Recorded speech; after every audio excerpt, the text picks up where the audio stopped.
Значи, во такви услови секое сценарио е можно.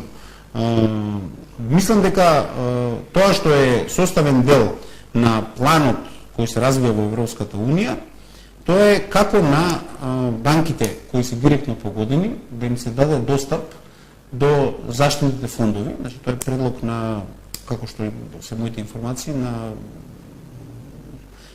канцеларката Меркел, дека она предложила да банките имаат пристап до заштитните фондови на Европската Унија и таму да побараат подршка во краткорочни позајмици или што е контра на вториот предлог, а тоа е да се изврши генерална докапитализација на големите банки кои може да го угрозат финансиската стабилност на регионот со докапитализација на банките, што историски е голем преседан. Значи, до сега сме имали класична национализација на банки кои не можат да ги исполнат своите обврски према граѓаните и да ги вратат долговите према оние што ги имаат своите средства во банките. Овдека сега со докапитализацијата од страна на пари на Европската Унија, ние имаме национализација која не може да се нарече национализација, него се вика европеизација. Тоа значи дека Европа ги откупува банките за интерес на Европската Унија.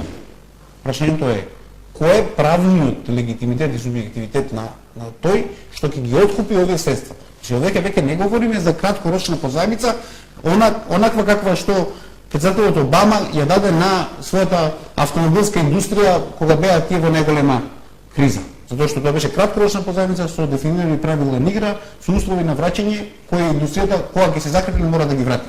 Значи, они не влегува во имотната собственост на компаниите. Овде не говориме за нешто друго, за национализација на банките.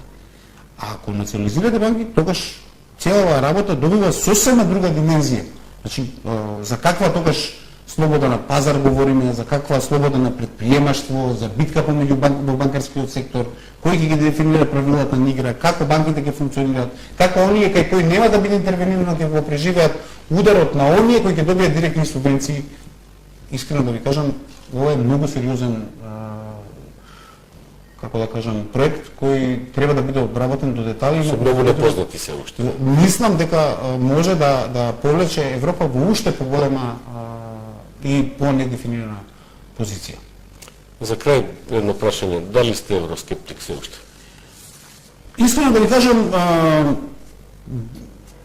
евроскептик денеска да се биде не е модерно.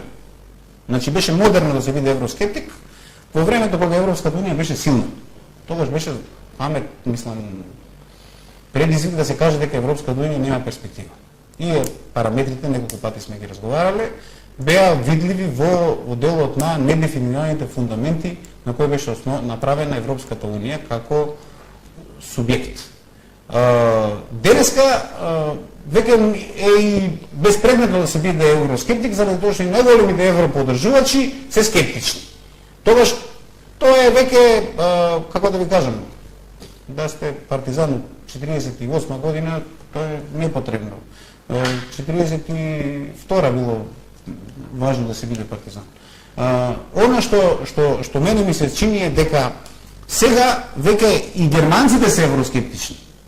Значи, кога се анализираат својата собствена економија, кога се анализираат своите реални можности за развој, кога гледаат каде се нивните пазари, со кого треба да соработуваат, како треба да се помалку и помалку наоѓаат простор во своите традиционални партнери европски и бараат излез надвор од државата. Тоа предизвикува исклучително голем проблем на миграција на работната сила, која прашање не го отворивме во оваа ситуација, која ќе биде следниот голем проблем со кој ќе се суочи Европа. Европа во овој момент има отворен за своите членки, има отворен пазар на работна сила со некакви задршки за одреден број на држави. Меѓутоа факт е дека во Европската Унија минатогодишната бројка е 150.000 луѓе ја промениле државата на живење заради економски услови.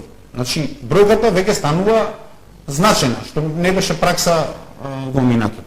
За да биде трагедијата најголема, профилот на трансферот на луѓето кои се движат е недоволен да ги покрие базичните предвидувања за бруто националниот раст на одредени економии. Па така, имам конкретно за германската економија податоци, само во минатата година во Германија биле вработени 1200, околу 1220, 1200 доктори, специјалисти од земјите не членки на Европската унија. И исто толку инженери од така наречената група која се вика МИНТ, значи математика, информатика, природни науки и техника. Значи, суштината на проблемот е дека и базичните економии во кои немаме двојба дека се успешни и функционални, имаат сериозен проблем со обезбедувањето на доволен капацитет на работна сила. Проблемот е во тоа дека они веќе не се во состојба тоа да го платат. Значи, они се надеваат дека тој тип на работна сила ќе може да го платат отприлика на ниво на 35.000 евра годишно, што станува веќе ниско ниво според сегашната цена на трошоците на живот во Европската унија. Дошло време во кое да ве пратат за одреден, тоа веќе се раскажува како анекдота, дека индиски инженер прашал што сгрешив, што морам да бидам пратен во Германија на работа.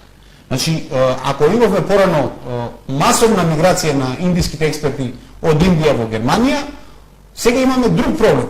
Они оценуваат дека со тоа ниво на приходи, без разлика што е во апсолутно изnos поголемо од тоа што го примаат во Индија, не може да се го обезбедат квалитетот на живот споредно со оно што го имаат кај себе дома. Значи, тоа е нешто за што Европа ќе се случи, а тоа е недостигот на работна сила која ќе се повеќе и повеќе мигрира. Европа станува све понеинтересна за